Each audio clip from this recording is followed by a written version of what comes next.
Good morning, everyone. We're excited for today's training.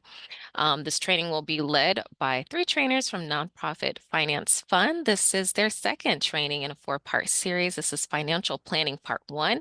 We're excited to welcome back Sarah, Emma, and Marisa from Nonprofit Finance Fund. Today's webinar will be recorded, and so it will be posted to our website for later viewing.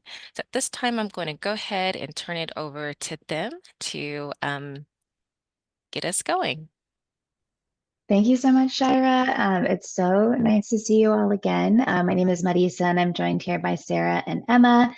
And really excited to talk with you more about financial planning part 1. In our last session, we provided a really big overview of the nonprofit finance sector and some core concepts. And today we're really going to dig in more to some of those foundational concepts in more detail. For those of you who might just be joining, we want to do a quick little warm up. A lot of you are dropping into the chat your hellos, your good mornings, which is great. If you hadn't had a chance to yet already, please do so. We welcome you to in the chat. And then we'd also love to add in, what's your go-to morning beverage? It's nice and bright and early for all of us. Maybe it's actually been a longer morning for all of us. So please do feel free to drop into the chat your name, your pronouns, your organization, and your go-to morning beverage like coffee, tea, juice. I am more of a coffee person myself. No milk, but feel free to drop in. I see another coffee person. So much coffee. Yes, yes, yes. All caps coffee. I see we have a lot of caffeine fans today. Ooh, water first thing in the morning. Yes, yes, yes. Coffee and espresso. Water, coffee, good old cup of OJ. Yes, that's one of my favorites too. And it's very comforting. Ooh, cold pressed ginger and beet juice. So much variety. Love this. Well, welcome everyone. Nice to see we have a nice active chat. A lot of good alternative beverage options for the morning. Really love that shot of ginger. I'm sure it's like really invigorating in the morning.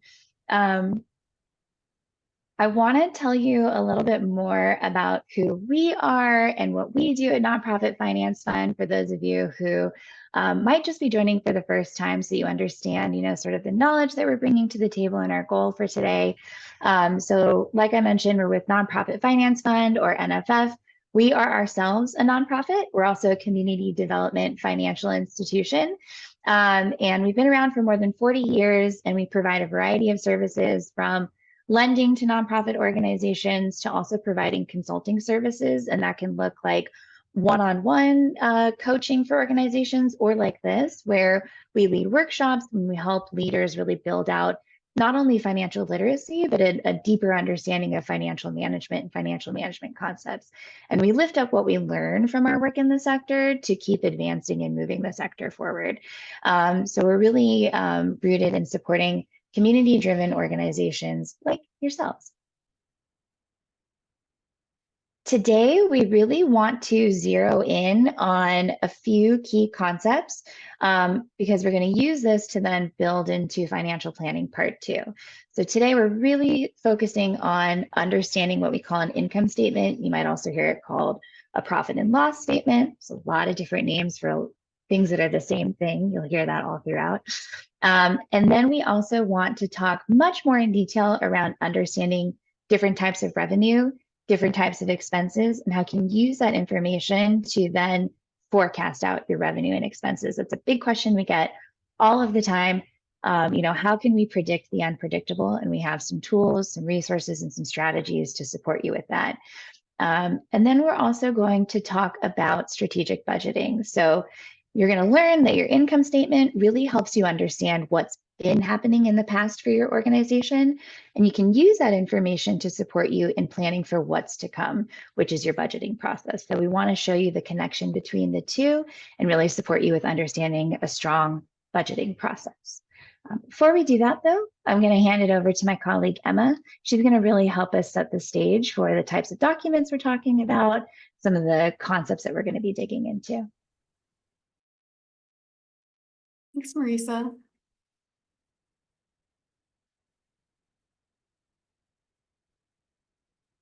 Great, I'm just going to go to the next slide.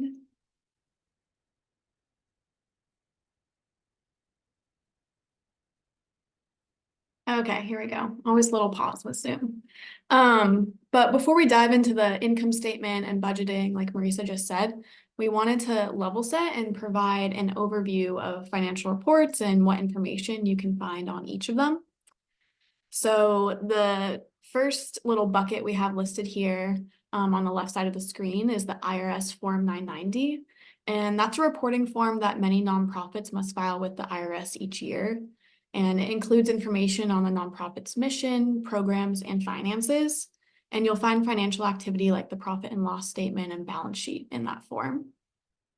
The second bucket in the middle is an audit, and an audit is a process and a product of an independent auditor's report, which is provided by a third-party CPA or certified public accountant. And audits are required for organizations with a budget over a certain size, and those requirements vary state to state. And within an audit, you'll find the auditor's opinion, notes or financial disclosures, and financial statements such as the statement of activities, which is also known as the income statement, and Marisa will dive into that in a few minutes. You'll also find the statement of financial position, which is also called the balance sheet, statement of functional expenses, and cash flow. Smaller organizations where an audit is not required may have reviewed financials or a compilation.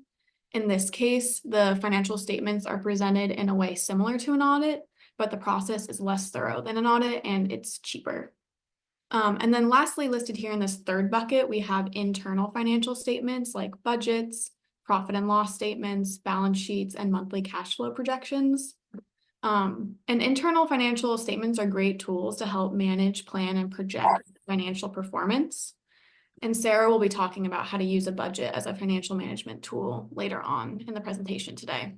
And you can find overlapping information on each of these documents, but the information found on them isn't necessarily the same nor equal to each other.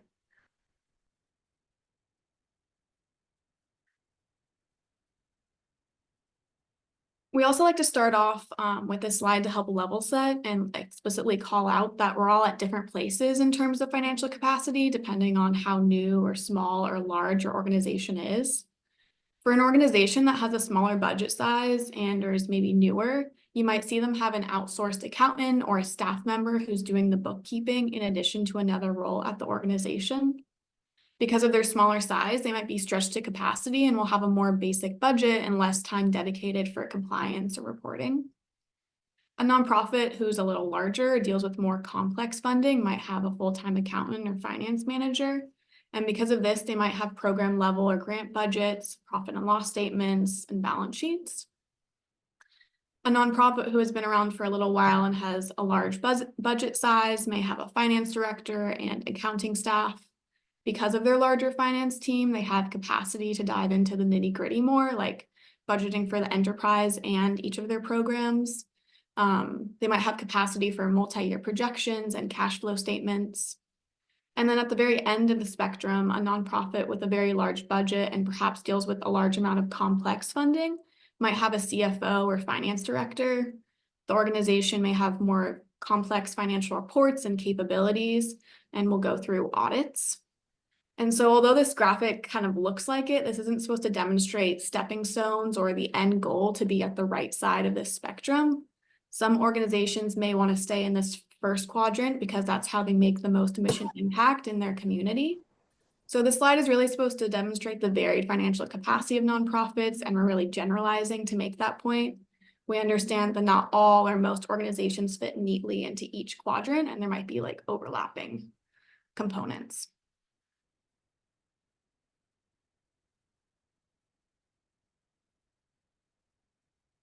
And lastly, before I pass it over to Marisa to dive into the income statement, you might recognize this graphic from our last presentation we did on linking money to mission. But working in the nonprofit sector, everything we do revolves around our mission and supporting our communities. It's at the center of our work. And money is useful to support this, but it's definitely not the only thing. And so when we are talking about the financial side, we like to use this diagram to illustrate how a healthy financial structure can support mission success. So So the financial structure we'll talk about first is the business model, and you may have heard me use the term income statement or statement of activities in that previous slide. And this aspect of a nonprofit's finances has to do with how it makes and spends its money in service of its mission. It's the day-to-day financial operations, the revenues or incomes, and the expenses or the costs.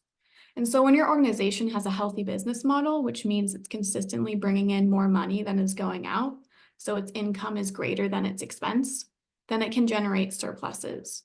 And surpluses can be saved and reinvested into the organization and build up its balance sheet. We might also see one-time investments like capital campaigns or reserves that help contribute to financial health. So it's represented out of the cycle here because these one-time investments are outside of the regular business model.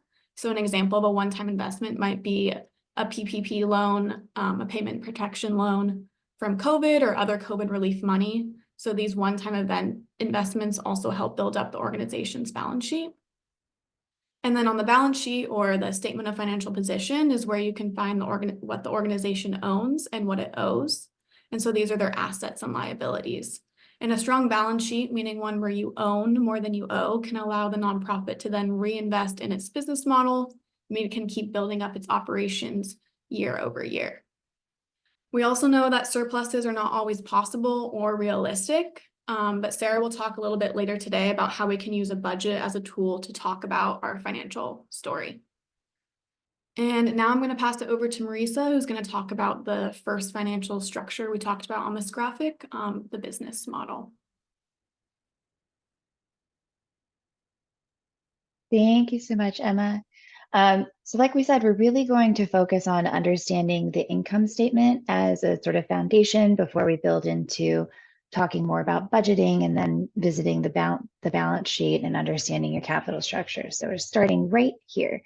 And what we want to do is provide a really high-level overview of what an income statement or a statement of activities can look like, and the sorts of questions that you can ask as you look through it to better understand not only what your income statement is saying, but what it means for your business model and how it's operating. So typically what we have is on an income statement, revenue listed out first. So you'll see that this revenue is broken out into two major categories, which is another thing you might see on an income statement. It's distinguishing between earned revenue and contributed revenue. That means is revenue that you receive in return for a good or service, that would be earned revenue, and then contributed, that's any type of funding or support that you receive from stakeholders who really believe in and support your mission. So that can look like funding from individuals or private foundations. The questions that you can ask is, and it seems quite simple, but it is really informative. Where did your money come from? What does that mean in terms of how it flows through your organization and what other types of expenses you may need or can only spend on? Another question you can ask is, was the revenue reliable or was it at risk? And so what we mean by that is, is this a donor that gives in the same amount every year? Is this a foundation that we have a very strong relationship with and they have a multi-year grant for us? Or is this a newer funder that is we're just getting started with and starting to build the relationship with? Is this potentially one-time funding? These are all questions that you can ask when you're reviewing your different revenue sources. Another question that we have here is, was seasonality a factor?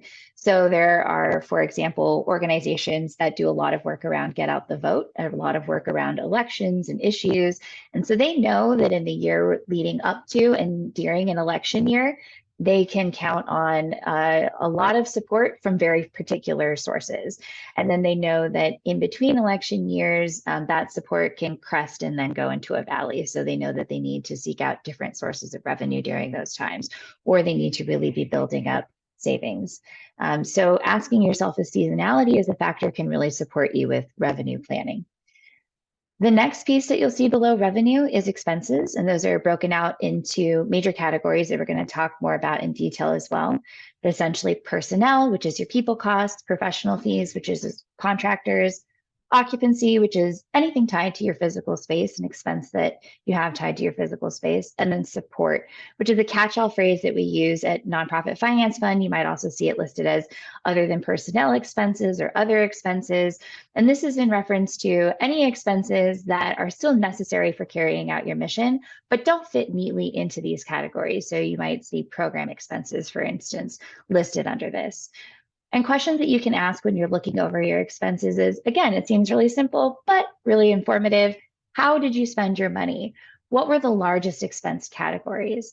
Another question you can ask is, were these expenses predictable? Can we count on the same rent every month? Yes, most likely. But were there any other expenses that had some variation? If so, why? And another question you can ask is, was management responsive to operating changes and prepared to make difficult decisions? What do we mean by that? Was management able to adjust spending in ways that are responsive to both external changes and internal changes happening in the organization to make sure that you're still on course with what you plan for the year? And then typically what you see at the end of an income statement is your surplus or deficit. So after you account for all of your revenue coming into the organization and all of your expenses going out, what was left over? Did you break even? Was revenue just enough to cover expenses? Were you at zero? Did you have a surplus, meaning you had enough revenue to cover your expenses and then some left over? Or did the organization experience a deficit, which means that you didn't have enough revenue to cover expenses, so that may be reflected as a negative amount?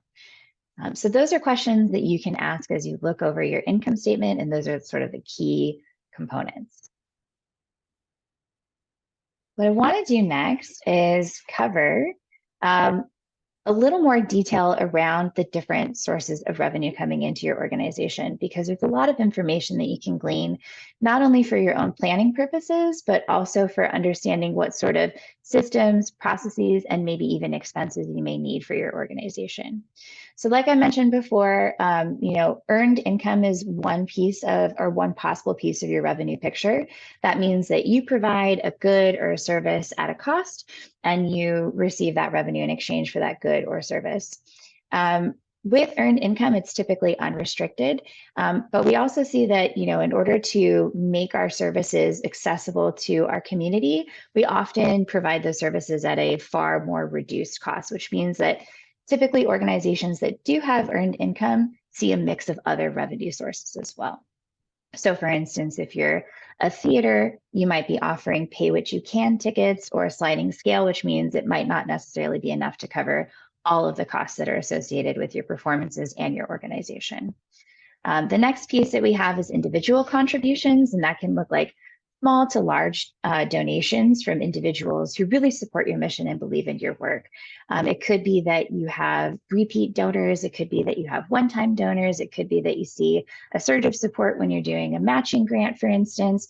So it really can vary, and you could have some degree of predictability or some degree of variation. The next piece that we have here, and this would be housed within that contributed revenue piece, is foundation support. So this means that your organization has received a grant from a philanthropic institution. It could be that it's general operating support dollars and highly flexible, or it could be that it's restricted, meaning it's for a particular purpose, a particular program, or for a particular time frame. Oftentimes, foundation support, you have to apply or you have interviews. You need to prepare a application with a narrative and a budget. And then if you do get that foundation support, there may be reporting requirements. So you may need to submit reports throughout the year and at the close of the grant. So there is ongoing management of that funding. Similarly, organizations who receive government funding, there's an application process, and there is a pretty extensive reporting process oftentimes. Government funding is also, or typically, heavily restricted, meaning there's a lot of stipulations around what you can spend the dollars on and in what amounts or in what percentages. We can also see that organizations with government funding, they have reimbursement-based contracts with government entities. So what that means is that they know that they need to have enough cash on hand to spend in the service of that program, and then they can submit their expenses for reimbursement to the government entity. So there may be a delay in when they receive that funding back. They know that they might have to do some upfront spending. So I want to walk you through all these different common sources of revenue to illustrate that each revenue source, it has its own strengths, it has its own benefits, it also has its own possible risks, and then it also has its own associated costs, or what I like to say is like its own management implications, right? It may be that your organization has a mix of all of these or some of these, and in order to continue stewarding those sources, you may need to, for instance, hire a grant writer who can support you with applying for those grants, managing those reports. It may be that you have a lot of individual support. So then in that case, you have a development manager who's really tending to that donor base, making sure that they're appreciated and acknowledged in the way that they would like to be, and then stewarded into different levels of giving, right? So each of these has its own implications and its own potential costs. And when you're thinking about planning for future revenue, it's really helpful to understand how has this mix worked or not worked in the past? What's been successful? What can you keep building off of?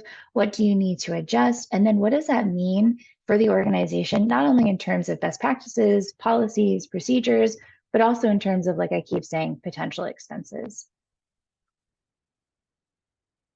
And speaking of expenses, which I think a lot of us are far more familiar with, I want to revisit those categories because within these categories, there's more detail to dig into, and there's a little bit more nuance to understand as well. So within personnel, you'll see that you have all of your people costs, that's part-time and full-time staff. We often see that organizations have professional fees too, so that can look like contracted professionals like legal or accountants, or if, again, you do performances, maybe you have performers that are on contract, or maybe you have, contracted teachers who come in for a season and work with your students. Then you have occupancy, which includes rent, utilities. If there's a mortgage payment, that would also be included under occupancy. Anything tied to the upkeep of your physical space. And then, like we said, we have that support category, which is a catch-all for any of your program expenses. So for the organization that I used to work at, that would include anything from, printing supplies, binding supplies, pens, pencils, paper, crafting supplies if we were doing a particular project with the student. So really anything else that you need for the support of your organization. It's really helpful to understand not only what you're spending on, but in what amounts and what the trends are, because that helps leaders know, okay, if there's any sort of major change happening either externally or within the organization, what of our expenses is absolutely mission critical? It helps us continue serving our organization. And where can we make adjustments? So for instance, this organization that I was at previously was extremely place-based, and we actually printed and bound physical books for students. So we would, edit their work and put it into a compendium. And then we actually had a binding machine too. And our printing expense was huge. But when we had to shut down and go remote during the pandemic, we knew that that was one area where we could really, it was a no-brainer. We can make a huge adjustment there and push all of our publications to virtual publications. So we could make virtual books and websites and, really pivot there so that we could see some savings. It's really helpful for leaders to not only understand the levers that they can pull, but also to know how, when they're pulling a lever, how that interacts with revenue. So you're always looking at revenue and expenses in conversation with each other, right? It's important to know what's their interaction and then what is that result when you make those adjustments. I have been talking quite a bit about revenue and expenses and the detail within it. So before I move on to the next section, I just want to pause here and see if there's any questions.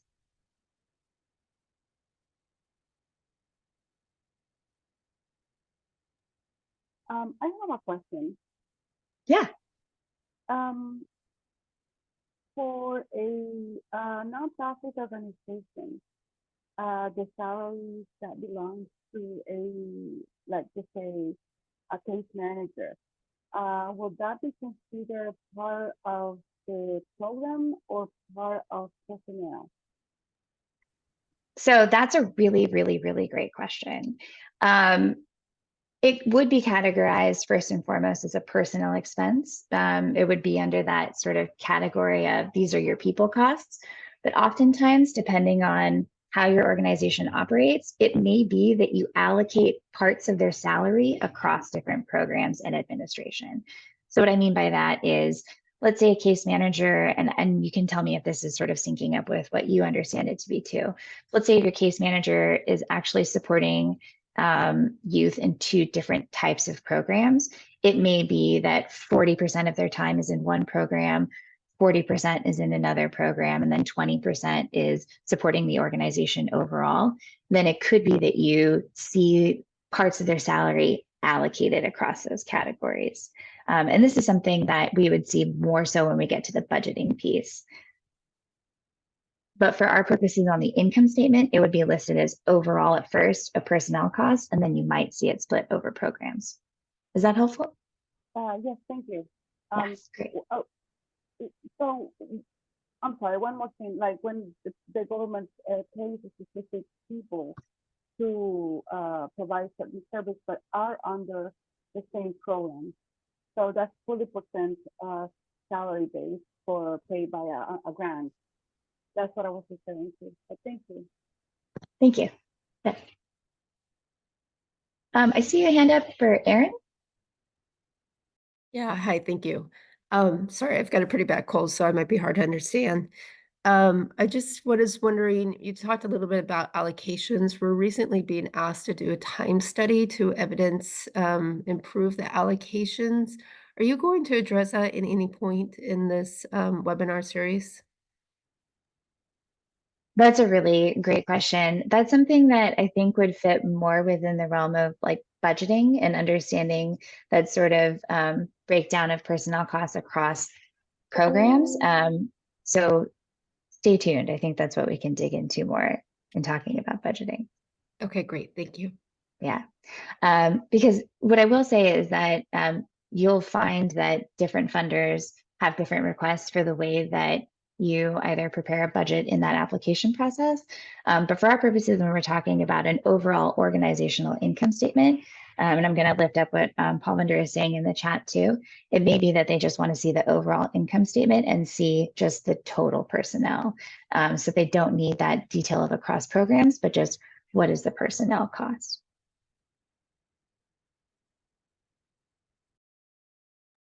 I'm going to jump in as well, just for a second, because I'm going to be speaking on our budgeting content in a minute, and I don't know that you're actually going to be very satisfied by my my content today as it pertains to that question. We as a staff at NFF periodically will also lead and help organizations through time studies. So if it's anything like the ones that we do, that's a really more backwards looking tool, and a budget is a very forwards looking tool. And as Marisa pointed out, you can absolutely, any organization that uses allocations will put them in their budget. I won't go into a ton of detail about that level of, or I won't go into that level of detail today. But I know that you're probably in a more like historically minded orientation when you're talking about those time studies, since you're I'm assuming like looking at the way that things are now. So it's, you're tracking, I'm just guessing this is how it works, and correct me, jump in if it's not the way you've got it set up. But the way I know them typically to go, you'll track sort of time as it goes, and then look back at that and now analyze how things are as it stands currently, so that you can make adjustments in the future. It's those future adjustments where your budget would come in. But again, I don't know that we'll get to the detail that would be satisfying for you today. But I know we're going to build in some sort of discussion here and there. So if we want to talk about allocations in more detail, then we can, maybe you can kind of, hear what we talk about later. And if you want to ask again about approaches to that, then we certainly can talk about it. But just want to add a little more. That would be great. I think we just Okay. have a lot of new funding sources, and the requests from different funders are starting to create some confusion, because we always just did a straight percentage allocation, but Yeah. that seems to be not enough for some. And so I'm just trying to figure out how to manage that.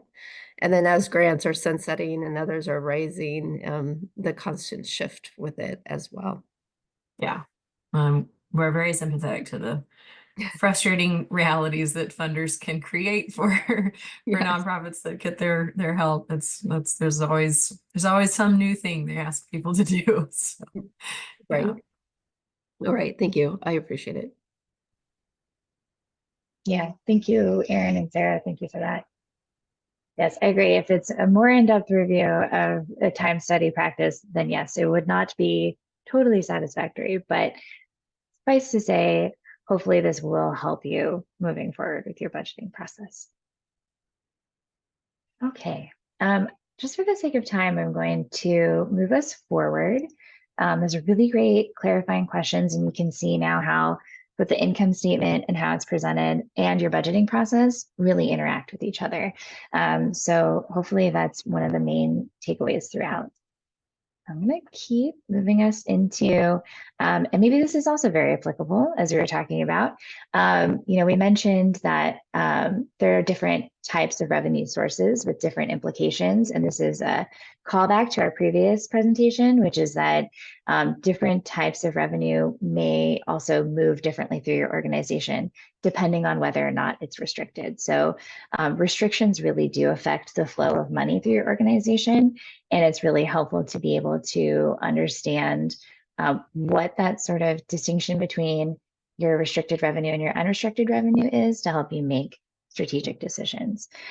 So on the far left over here, we are returning to our bucket metaphor.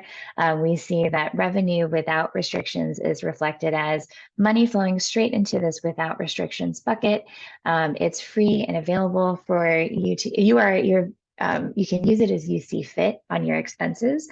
So it's flowing from this without restrictions bucket into covering expenses. We see that earned revenue and contributed revenue are flowing directly into this bucket because oftentimes it is the case that earned revenue is unrestricted, and then you may have general operating support or highly flexible dollars that are contributed either by individuals or foundations that are flowing into this without restrictions bucket as well. On the right, we have revenue with restrictions, and that moves differently. Maybe you've received a grant or a major donor has given money to you and they've tied it to a particular time or purpose. So what that means is maybe you've received a multi-year grant. It's $100,000, but 50K will be dispersed in 1 year, and then 50K will be dispersed in the next year. That's what we call a timing restriction, timing-based restriction. You may have also received funding that's tied to a particular program, so you can only use it on expenses related to that program. And you may have a cap on administrative expenses. That's what we would consider a purpose-based restriction. And sometimes revenue that comes into the organization that's restricted, it can have one or both of these types of restrictions imposed on it. What we'll see here is that it's flowing into this with restrictions bucket, but it's capped off by this valve.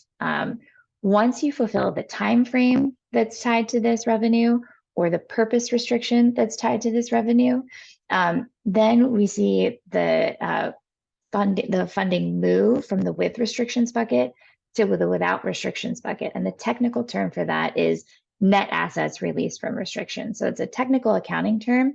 And what it means is you fulfilled the time frame or you fulfilled the purpose. And so this money becomes available for you to use on those specific expenses outlined by the grant agreement. So what this means is that in addition to the different types of processes and policies and rules that you may need to steward different types of funding, there are also implications for revenue that comes in that's restricted. It's important to be minding what are the types of restrictions, what are the types of requirements that you need to be mindful of and reporting on. So we say all of this because oftentimes organizations will, I would say, commingle the revenue that comes in without restriction and the revenue with restrictions. But we recommend that organizations separate those two types of revenues so they can get a better understanding of what's flexible and available to use and what is spoken for or tied to that time frame or that purpose. And this is what an income statement can look like when an organization is separating out those categories. So we want to show you here a more expanded out income statement. This is like what you might see on an audit or a review or a compilation. And this organization has 2 fiscal years side by side. So they have 2023, the year prior, and then the current fiscal year that they're looking at.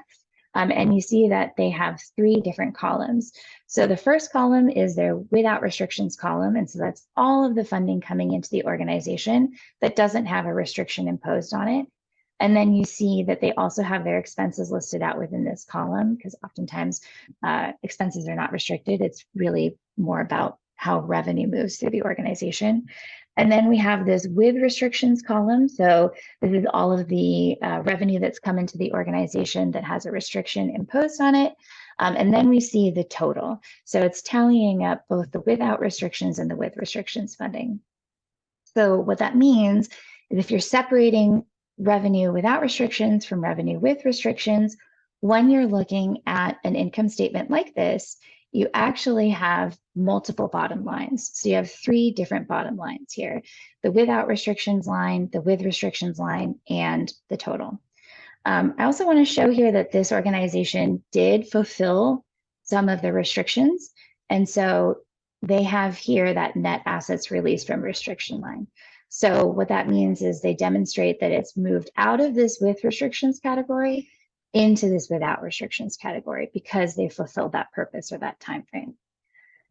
So if we're looking at this all together and we're looking at this without restrictions column and bottom line, this with restrictions column and bottom line, and this total and bottom line, I'd love to ask, if you were to be looking at this, what column of the 3 would you look at to assess how this organization is performing?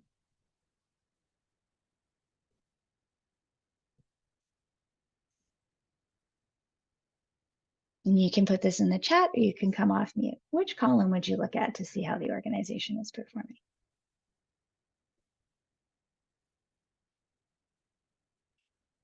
All right, I see total, 2024 total.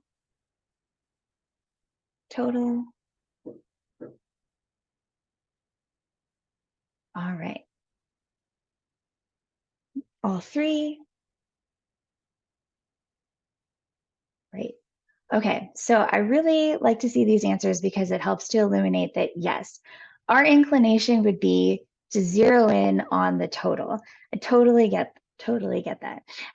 But at NFF, we really think that it's important to look at the without restrictions column, and I'll explain why. So if we look at the total, we see that this organization is experiencing a pretty healthy surplus, right? We see that this organization had 60,000 left over, which in theory is great. It means that they've covered all of their costs and they have some left over if you're just looking at that total column. But when we separate out the 2 columns, what we see is that in the without restrictions category, they actually experienced a $40,000 deficit. And then in the with restrictions category, they had a $100,000 surplus. So what that means is the majority of their funding that gets reflected in this total column is actually spoken for, right? This is tied to either a time frame that they can access it or a purpose. And when it comes to what's flexible and available for them to use, this organization probably felt really constrained, right? So we think that in order to really understand an organization's business model, we really want to zero in on that without restrictions category.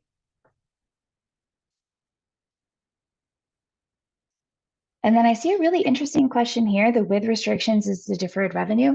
Deferred revenue is actually something that we would see represented on the balance sheet rather than the income statement. So that is when you, for instance, received, let's say you have a series of shows that you put on as a performance organization, and people subscribe to the entire show or to the entire series of shows. You're saying we're definitely going to hold these future shows, but if for any reason you have to cancel them, then you would be obligated to pay back those who bought those subscriptions to those shows, those future shows. So that gets reflected as a liability on the balance sheet. That's not reflected as revenue or income. That would just be reflected as subscription sales or ticket sales. So great question, but it's a little bit different.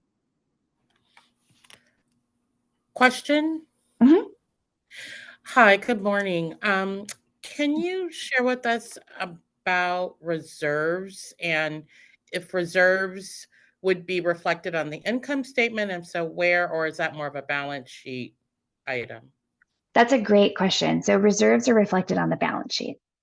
When we're looking at the income statement, we're looking at what were all of the different types of revenue that came into the organization, and then what were all the different types of expenses that you had to spend in service of, delivering on your mission, and then what the results were. The balance sheet in comparison is a snapshot of what sort of resources your organization has on hand at any given point in time. And so what is the recommendation for reserves, like the standard that a nonprofit should have on an annual basis? That's a great question, and we get it all the time. And unfortunately, I'm going to give you the very frustrating consultant answer of it depends. It really depends on your organization, what it needs in order to continue operating and to continue delivering on its mission, and what gives your organization this sense of room to plan and to navigate through risk and opportunity. And it doesn't happen overnight, and it's definitely something we build to through processes like understanding your income statement and understanding the budgeting process. But they're separate but connected, if that's helpful. Okay, great question. All right. Any other questions? I know this is probably surprising because just like you, I would have been inclined to look at the total as well. But we really think that this helps to dig into that detail around, what's actually available and flexible for your organization to use. Understanding this also helps you to communicate your needs to other stakeholders, right? Because if a stakeholder is just looking at this total line, they might not understand why it is that you need additional flexible funding, right? Right. But understanding that helps you tell that story. I do have a question. So you're saying that with restrictions, it depends on the what the company hasn't or the organization hasn't met the requirements during, I imagine, during like the period, right, which is the statement of activities. It's normally followed by a year period of the organization. However, the deferred revenue is because of they probably have received the money for this grant, but it is part of the money. Like for example, if an organization has a fiscal year, that it implies half of this money belongs to this year and half of the other money belongs to the next year. That will be half of the money will be with restrictions and half of the money will be deferred. Oh, that's a great clarifying question. So oftentimes we'll see when an organization has what we call an accrual accounting system. If they get a multi-year grant like you're mentioning, where half is released in this year and half is released in the next, what they'll do is they'll recognize the entirety of that revenue, and it'll show up in this with restrictions category. So for instance, let's say they received $100,000 in one fiscal year, but only 50K of it was available in the fiscal year. They would say, we received $100,000 that was restricted, and then they would say 50K of it has been released. So 50K would show up in this net assets released from restriction line and reflected as available. It wouldn't be referred to as deferred revenue. It's just that the amount that's available to you would be demonstrated as released from restriction. So that will be part of the statement of activity instead of the balance sheet. Correct. It would be a part of the statement of activities. And then the remainder would be reflected as net assets with restrictions on your balance sheet.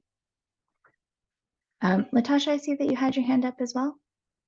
Yes, I have a question. And I may be thinking a little bit too deep into this, but with the deficit of the 40,000 and then with the restriction of 100,000 and then it leaves a total of 60,000. Well, isn't that 60,000 a little misleading because we don't know with the restrictions of the 100,000 if we can use that money for the 40,000 deficit because that 100,000 is restricted. It may have a certain purpose where we can't use those actual funds for that particular line that we were deficit in, correct?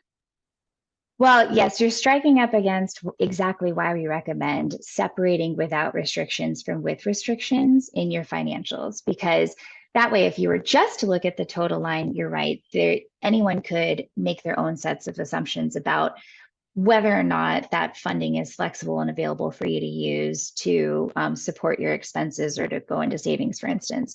But when we separate the two, then you're demonstrating that nuance to whomever you might be telling this story to, right? You're saying, we do have a $60,000 surplus, but that's all spoken for, right? Because you would know internally that that's spoken for and tied to a particular restriction. You'd say, in actuality, we experienced an operating without restrictions deficit. Is that helpful? Yes, thank you. I was Yeah. just making sure I'm looking at that correctly. You are, yes. Yeah, you're restating it perfectly. And then I see a hand up from, and tell me if I'm pronouncing this correctly, Vatana. Hi, Marissa, you did it right. This is Vatana from the Campbell Family Community Center in Orange County. There's a quick question. When do you recognize the revenue? Do you recognize it when received, or do you recognize it when the grant starts? For example, the grant said that it starts on July 1, 2024. However, we received $500,000 in May already. Do we recognize when received or recognize when that July 1 starting? Thank you. That's an excellent question, and it's one that we highly recommend talking to your bookkeeper and accountant about, because it really depends on whether your organization is on a cash-based system or an accrual-based system. So if you're a cash-based system, you recognize the revenue once it hits the bank account. But if you're accrual, you recognize it once you receive the grant award letter. So it's just really dependent upon what accounting system you're using. Thank you. Yeah, great question. All of these are really excellent questions. I love that we are getting all these terms defined, really understanding the nuance and restating it. I am going to move us forward just so that I can give you a few more bits of detail about what you can find on an income statement. And then I'm going to hand it over to Sarah for us to talk about budgeting. But there's one more layer of nuance that may or may not be applicable to your organization. And that's what we call operating versus non-operating. And what we mean by that is that your operating revenue and your operating costs are all of the revenue and all of the expenses that are reliable, repeatable, and necessary for carrying out regular operations, for keeping the doors open, the lights on, and serving your community. Non-operating is a category we use to refer to anything that may be extraordinary, one time, not repeating, a total surprise, or you're just not going to embark on this year after year.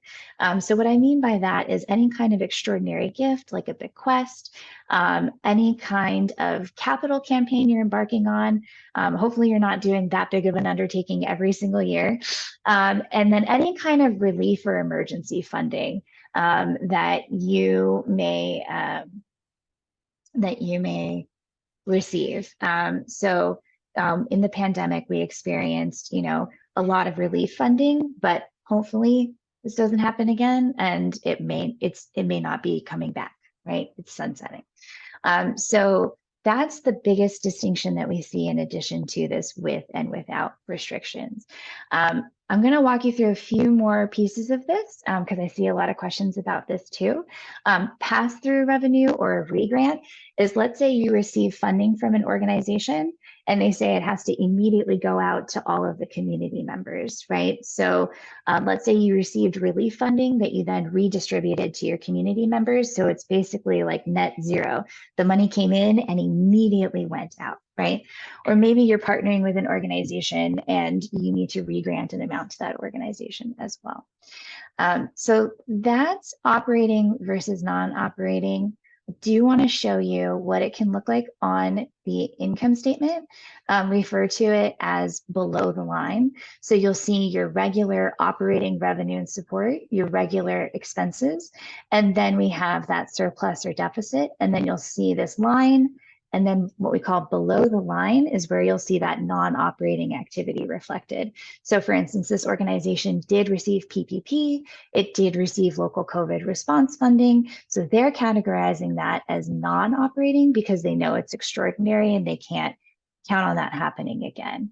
And then below that, they have a one-time equipment purchase. They needed to make that purchase. They don't anticipate it making it again for quite some time. And then they see it reflected here. And then at the very end, you'll see that increase, decrease in net assets reflected at the bottom. So it's accounting for all of this operating versus non-operating activity. Then you see another surplus deficit. So that's operating versus non-operating. I want to see if there's any other questions that I might have missed that I can answer for you all. I know, could you assume in the example that the organization is 22K from the previous year? I'm going to go back to that afterwards, but yeah, you're saying at the end of that fiscal year, this $22,000, can you assume that's what they carried into the next year? That's definitely what the ending result was from their last fiscal year, and that depending on whether or not it was restricted or unrestricted can go into supporting to build up the organization's assets. So yes.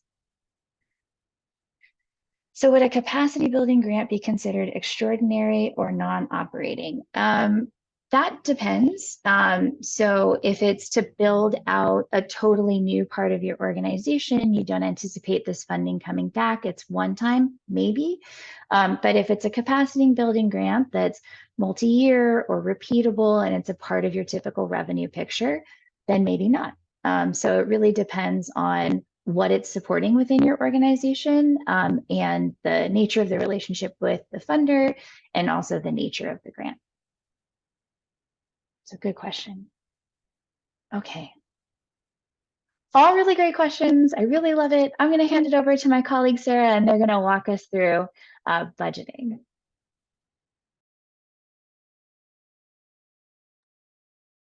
Yeah, I have to second that these are all fantastic questions, and we're very glad that you're asking them. Can y'all hear me okay? Okay, thanks, Emma. Yeah, so we're gonna talk now about because obviously you all have all these financial statements, but you might not necessarily interact with them a ton, especially if you're a really small organization. I know the smallest organizations I've worked with, we honestly didn't really even bother with them. No one asked us for these reports.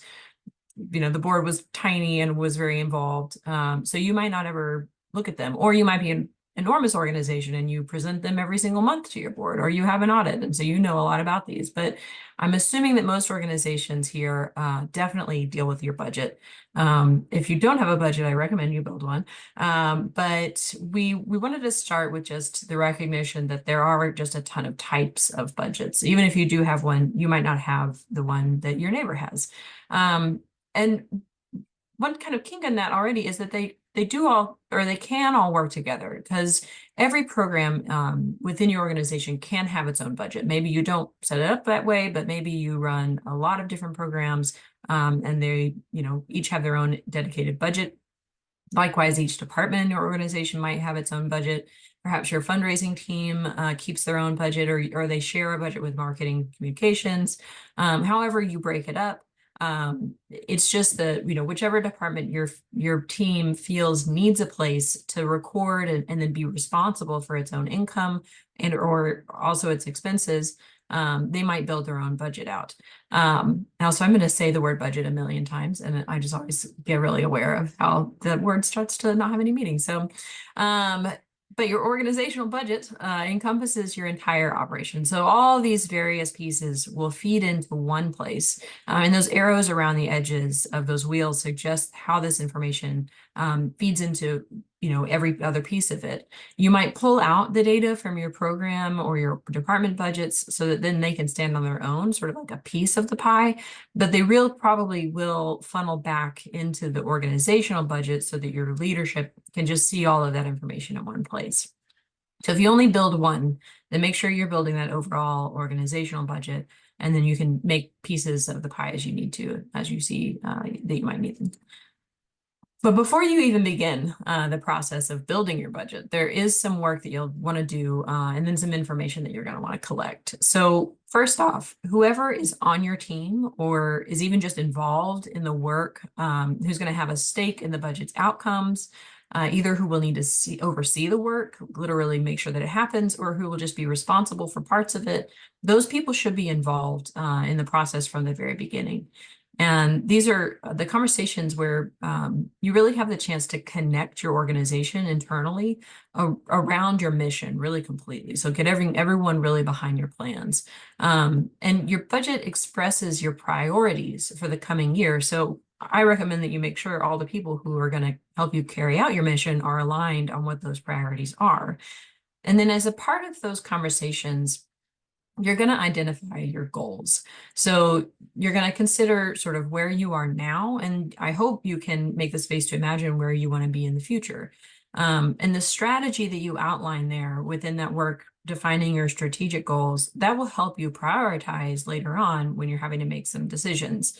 There will be a lot of decisions to make in the budgeting process. So really preparing yourself to make them by setting kind of clear, really fully articulated goals, that's going to make that decision-making process a lot smoother, a lot more effective, and hopefully faster.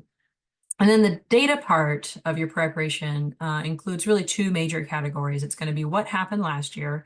So we've just talked a whole lot about where you're going to find that information, because you'll pull your financial statements and all those income statements that we were just talking about. You're going to compare them against what you did in your last budget. So you'll say, okay, did we set a budget that we hit? Did we hit our targets in income? Do we keep our expenses to where we thought they might be? And then there's another category where you're going to look at any of the funding that you already can anticipate, any expenses you're already planning for, anything that's already committed that you're already certain about. You're going to record all of those things first. So, some things change year to year, but there might be a lot of areas where you actually have some pretty predictable sources of income. You have some predictable expenses. Writing those things down first is just an easy place to start. Now, all of this work will inform just how you get started, but it also will help you figure out where your budget is going to take you.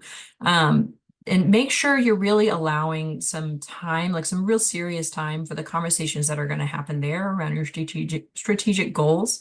Because like I said, those goals, if you articulate them clearly, that's going to help prepare those decisions, but it's also going to help make sure that you really do your best to achieve the vision that you have for your mission and get everyone on the same page. So we've talked about what happens first. So let's get into the meat of the process. So forecasting revenue and expenses, and then its related work of reconciliation. So these two parts of the process, they often happen sort of simultaneously, but we're going to break them apart and talk about them separately just for clarity's sake. But when you're working through building your budget, you're really probably going to be back and forth through this section for a lot of your process. This circle represents the fact that those activities, forecasting, reconciling, they're pretty cyclical. So you're going to go through several rounds of tinkering with your expenses, tinkering with your revenue, finding some balance, going back and forth.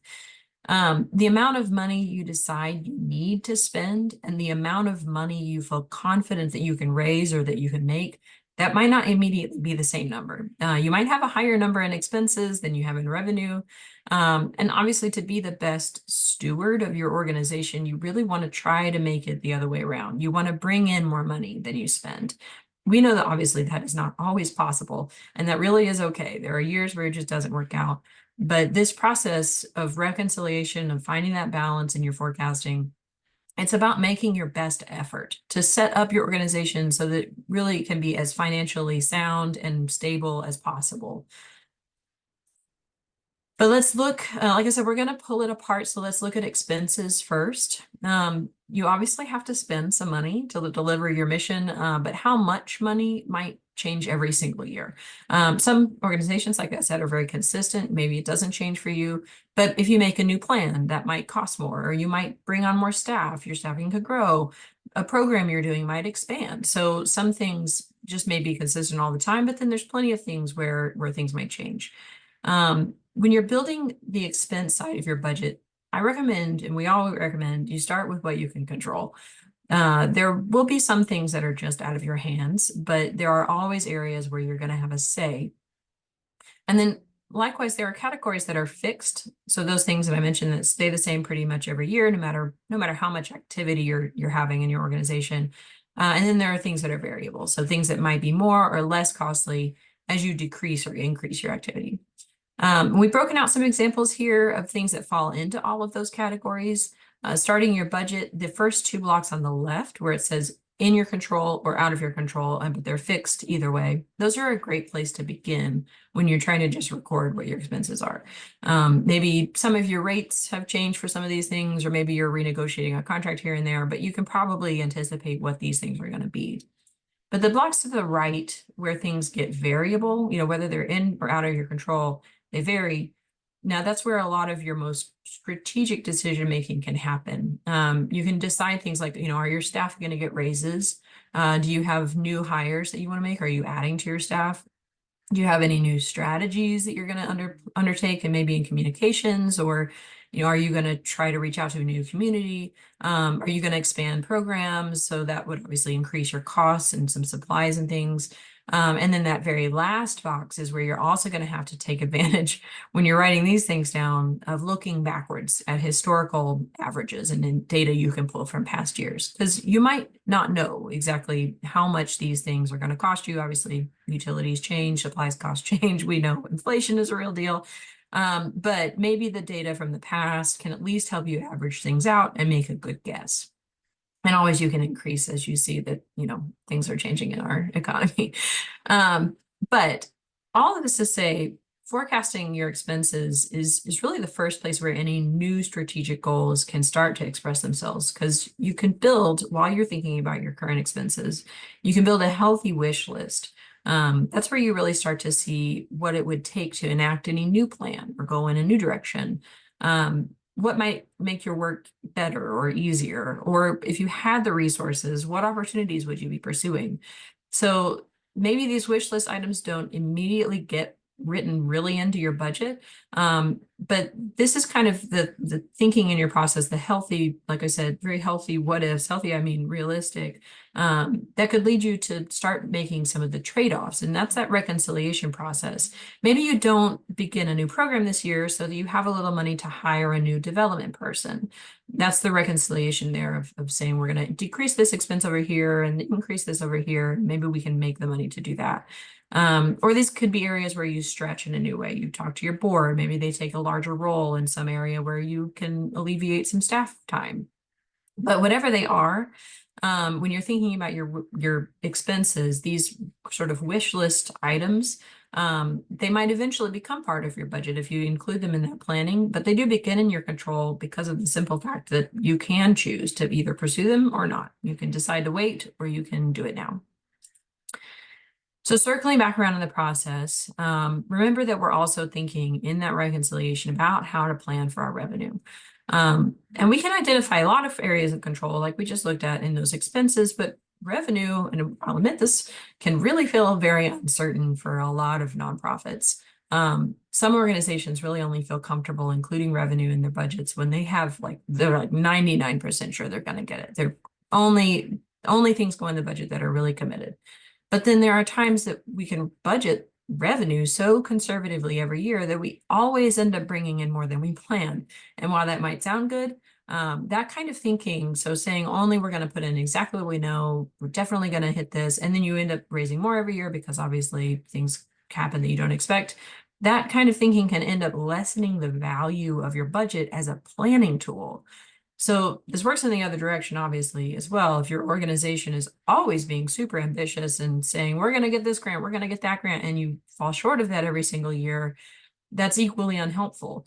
What you want to try is finding that balance where you can really rely on your budget to be a realistic roadmap. You want it to be as close to the future as you can guess it might be, even though a lot of the future obviously is really unknowable. But one thing we talk about with the people we work with in nonprofits throughout the country is there are strategies to systematically review and then predict at least the probability of your revenue. You can't know the future, but you can at least think sort of systematically through what might happen and then make a guess from there. So for this process, to talk about the probability in our revenue, the very simple beginning step is just making a list. You list out all your confirmed revenue sources and your potential revenue sources. So you want everybody on this. You want every prospect you might think of, every new relationship you could build, all the foundations, all the agencies that might fund you, and then also all the ones that currently do. And then with that list, you start to narrow down and then assess the likelihood of getting the funding from each of those sources, and then also how much they might fund. So even though that list might be very long, maybe on there, some of those funders, they're just not aligned with us. It's very unlikely that they would actually give because they really don't give to organizations like ours, but maybe someone there, maybe it's worth exploring just in case. But you'll rank these, you'll list out, and then you'll consider how, all these questions about the potential in each one and the possibility of each source, and then you'll rank them from there based on what you've kind of considered about each source. Answering all of those questions first, then you'll use that information to give each one a probability level. So you can make these ranges. I mean, this is just an example. You can make these ranges, whatever numbers make sense to you, but you'll determine where each source falls on a scale, whatever that scale ends up being. That will just depend on your team's evaluation of what's realistic for you.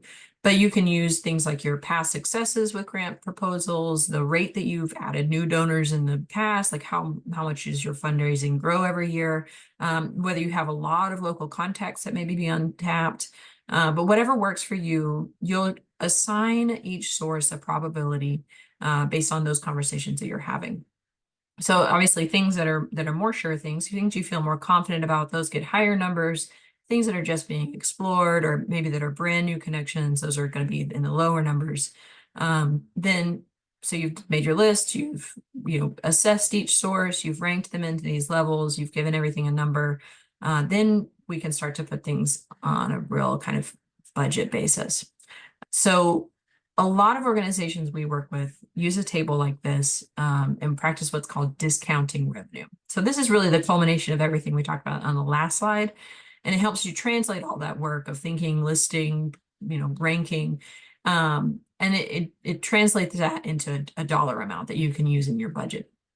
So that probability table that we looked at in the last slide, where we were thinking through assigning each source a number of probability, that directly relates here into a discount you apply to the total possible revenue of each source. And that seems a little convoluted when I say it that way, but I'm going to walk you through this. So just take the top line. So this first one is this foundation. You have a foundation you've identified on that list. They've got a $20,000 grant that you plan to apply for. And you've determined, based on your assessment of them and based on your questions you've asked yourself, they're 90% likely to give you that grant. You have a relationship with them. You've gotten funding from them before. You just apply that 10% discount to the total because you recognize you haven't gotten the grant yet. You're not sure exactly what's going to happen. So you apply the 10%, they're 90% likely. You subtract that 10% out of 20,000 to get that 18. So something likewise would go through every row. The major donor maybe gets a 60% probability because maybe you have a relationship, but they haven't given a lot in the past. So you're going to discount that as well somewhat. Now, anytime you're doing any process like this, where you're thinking through the likelihood of something or you're assessing anything, you're going to want to make a lot of notes. It's going to be very difficult to keep track, 6 months from now, what were we thinking about that source? Why did we put that number on there? So you really want to be very thorough in keeping your notes on how you've assessed each source, how you're tracking each prospect, what status things are at, who's responsible. I recommend very, very thorough notes. Take lots of them on everything. But the goal of this table, once you've done all this work on all the sources, the goal is just to get to the bottom, obviously, at the bold, to get a realistic average of how much funding from each source as taken together that would be probable enough how much total funding is probable enough to put in your budget. Now, I want to point out, I'm saying a total average here because obviously you either get a grant or you don't get a grant. There's not a lot of circumstances where you get 90% of a grant. So it's not a literal way of thinking about each line. It's more saying, once we've discounted some portion of this funding, the entire total as an average, combining all these, individual amounts, that's what is realistic enough to put in our budget to say, we bet we're going to get this amount of funding. So we're just trying to think about how to plan overall, how to break that out in your thinking and your planning. And then, some organizations take a second step here. If they really want to be very conservative, you'll take this whole process, your listing, your ranking, your discounting, you'll add, on top of that total, you'll add a cutoff. So this means that any sources with a likelihood under a certain amount, and for our example here, let's just say anything under 25%, those amounts just get automatically removed from any possible total. So this is accounting for the fact that there probably will be some funding that just is more exploratory. Maybe it's more of a reach, things that are just riskier, maybe it's more competitive. Removing those entirely from that averaged total takes the pressure off of accounting for that risk in your budget. You'd still want to pursue these sources. You still want to keep them in mind as things that might be options and as something that might be worth working towards. But if they don't work out, which obviously in this example, these are really likely that they won't work out. You're only thinking they're 20% likely, maybe even 10% likely. You're not going to see a hit in your budget. You're not going to, see a loss as a result of not hitting that goal. And I know I've just been talking a whole lot, so I want to pause for just a minute before I move on and just see if there's any questions. I've got some, if we don't have questions, I've got a couple of discussion things, but I'm also keeping an eye on time. Anybody got anything they need to ask? I see the chat's been a little active. That's good. Here, I just want to lift up, Ellen had a great question about how do funds from rollover from a previous year fall into the budget, if at all. So that's typically captured via what's called a roll forward schedule. So it's separate but related in that you're tracking how a grant may fall across different fiscal years, and you're minding what's rolling forward into the next fiscal year. Well, does that get at what you were asking?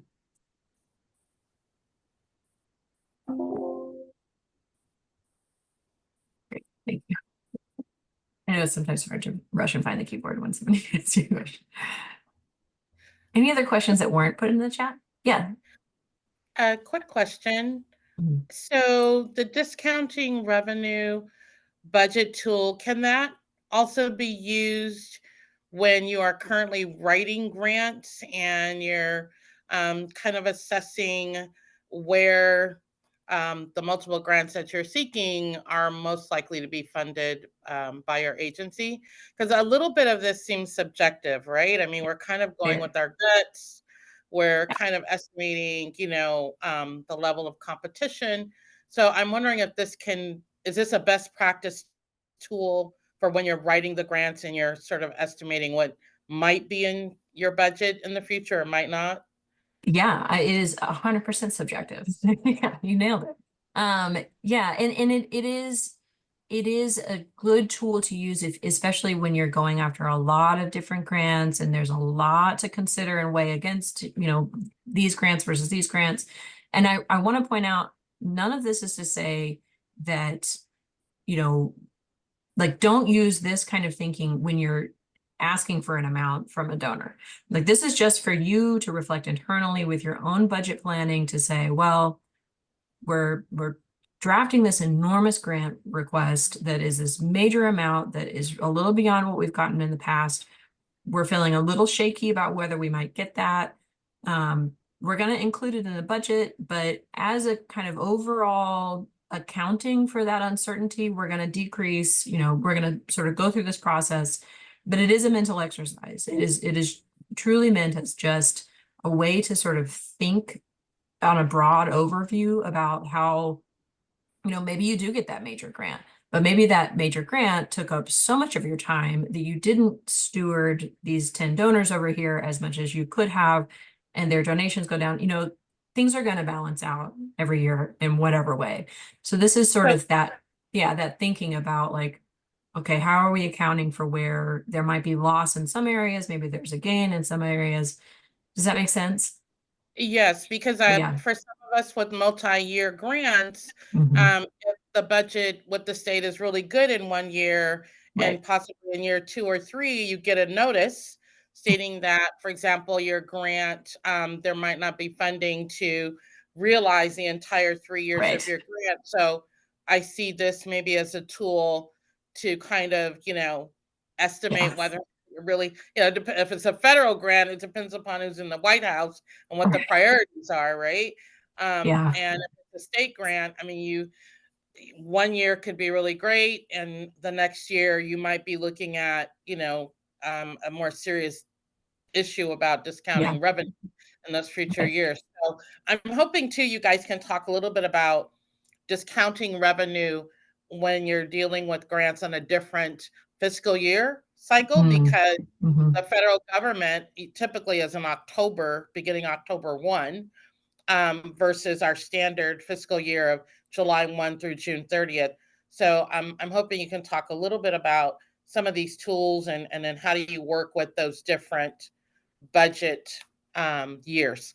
Thank you, Yeah. though. You asked a question. Thank you. No, yeah. And I mean, and I think your assessment of this tool is spot on. And that's a heartbreaking reality about being promised a multi-year grant and then not ending up getting all of it. You would hope that you could put those in at 100%, that you know you're going to get them because they promised it to you and then you don't. But that really recognizes the reality for so many nonprofits that there is no 100% certainty when it comes to your revenue. You're always a little unsure whether things are really going to work out. I will say a note about your second point there about different fiscal years. My colleagues might have some insight there, but I think we would probably describe that as an accounting reality that it's less about how you plan in terms of like strategy or sort of discounting overall revenue as a goal, and more about how you're making sure you're very carefully recording what's real. And by that I just mean, the accounting of saying, okay, we know even once you've gotten the grant, say you've gotten a letter, but it's off your fiscal year, it's going to come in a certain way. Hopefully, I hope you have an accountant that can help you record that a very particular way. Because at that point, it's less about, I mean, and certainly if you're planning on getting a grant like that, to account for that, to say, well, we're not going to be able to use all of this money in this certain time period. But it's a very delicate, tricky way to make sure that you're tracking your money correctly, which is an accounting world issue. And I saw someone raised their hand. I don't want to move on too quickly, but I do want to make sure I'm not missing someone.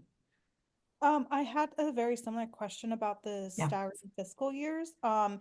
And just looking at this, like for example, you put grant amount 20,000 or 1,000. And so I was wondering if you would actually only put the portion that would actually be within the fiscal year. So Yeah. maybe you would only have 800 of the sometimes major donor. But you kind of did answer. So thank you.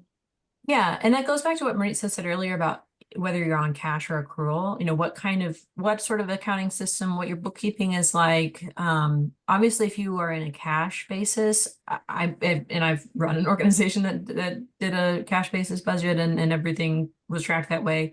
I would be more cautious about that and put the smaller amount in my planning. But if you're on accrual, it's going to be a different way. So yeah, it really depends on what your bookkeeping is set up to do. How your accounting team looks at the money. But I mean, in terms, again, back to planning, in terms of this being a planning tool, I would put the whole thing, because if you're going for a grant, even if only a certain portion comes in a year, you're still planning for that entire amount. Now, that's, again, notes, take notes. If you need to remember this particular grant only has this particular portion here and the other portion is over there, write that in the notes so that you're not going to lose track of the fact that there's some kind of hiccup with this total. It's not going to be the way that the others were. But yeah, those are great points about, the realities that are at play here. Yeah, I just want to co-sign +1 what Sarah's saying and just add that I think if anything, you'll see that a lot of understanding these different financial documents means you're also navigating between understanding what is compliance driven and required for compliance, and what, what these documents will look like because your bookkeeper or your accountant is being compliant with GAAP policies, which is the generally accepted accounting best practices, as well as, what you have decided is supportive of your organization's planning. So again, that's that cash or that accrual. And then there's the additional tools that you're utilizing to understand what that functionally means for your organization. So it may be that you recognize a grant within the fiscal year that you received it in its entirety for the sake of your being compliant and being within, the realm of like what accounting system you've decided on. But then you also may know, okay, but it's hit at the midpoint of our fiscal year, so we're utilizing that roll forward schedule to understand functionally how much is available within this and then the next fiscal year. So it is a sort of navigating between different terms, systems, forms, and understanding, well, so then what does this mean for my planning? What does this mean for functionally what we have available? So I hope that's helpful too.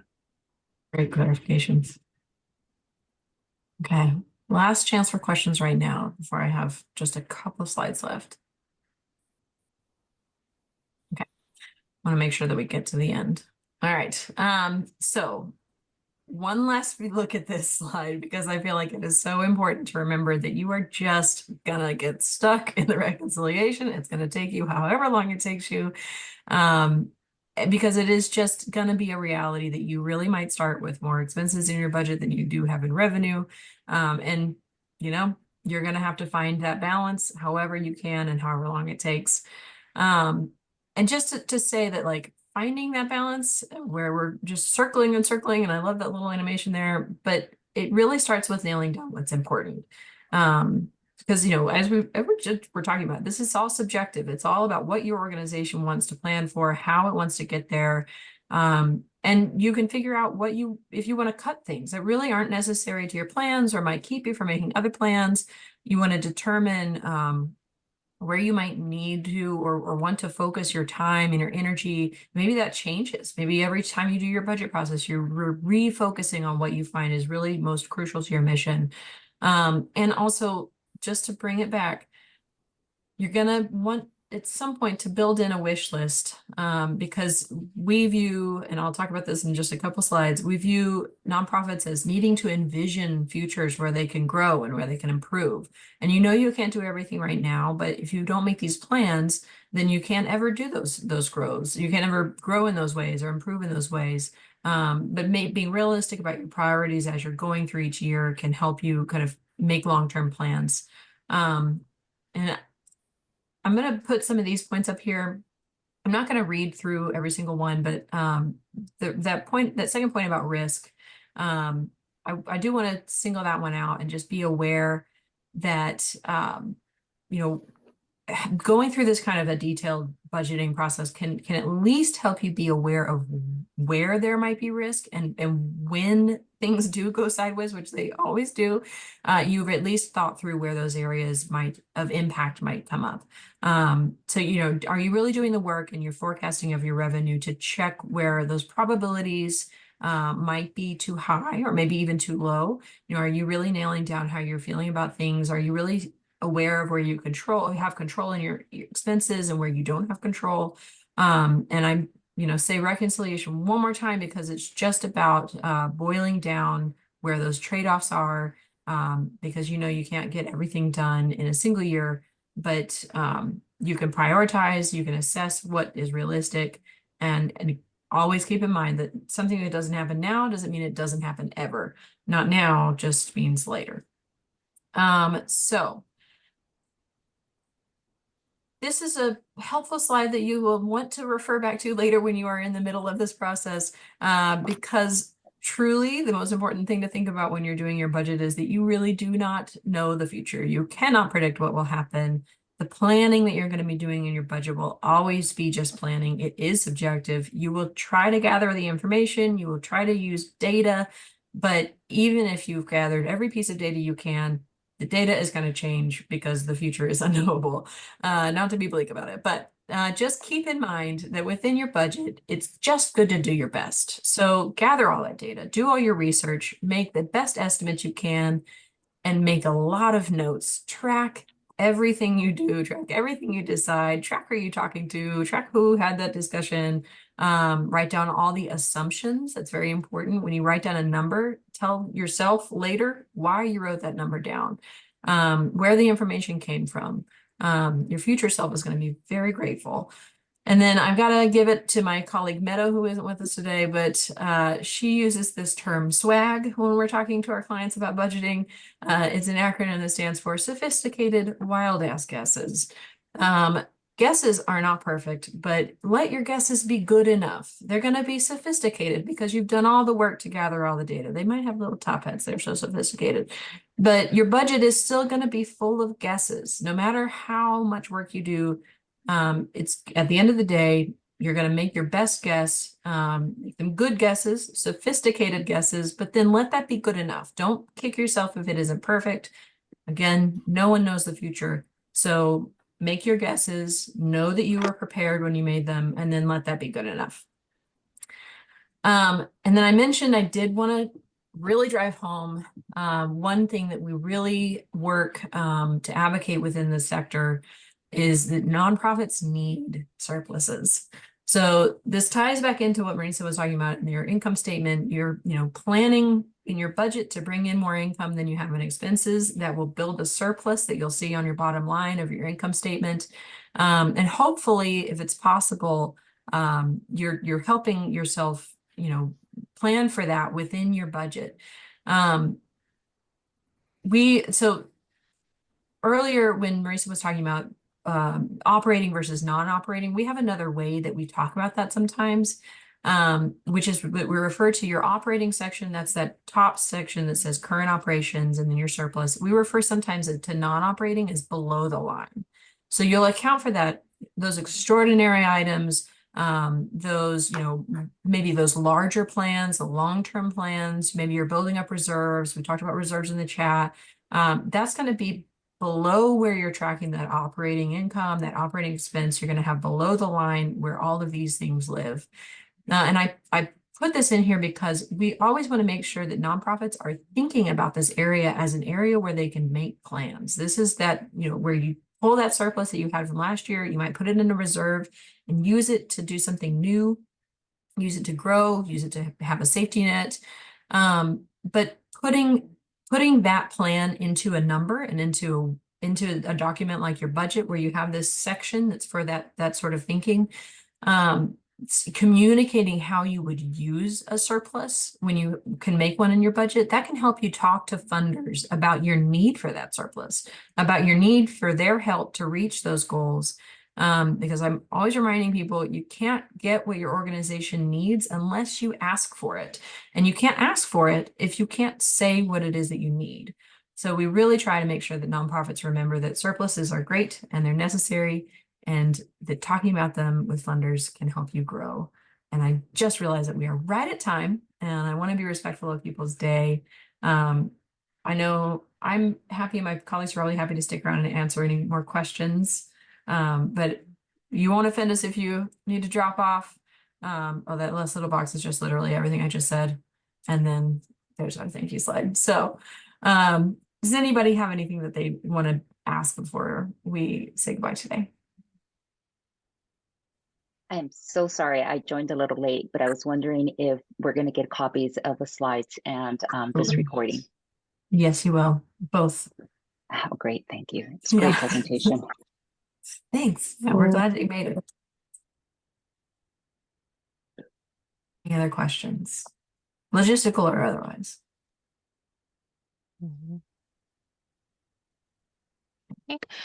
I just want to send a thank you to our trainers today and share a reminder that there will be a second part to this training next week. And so the link is in the chat, and we've communicated and shared the registration link via email, and we hope that you all will join us.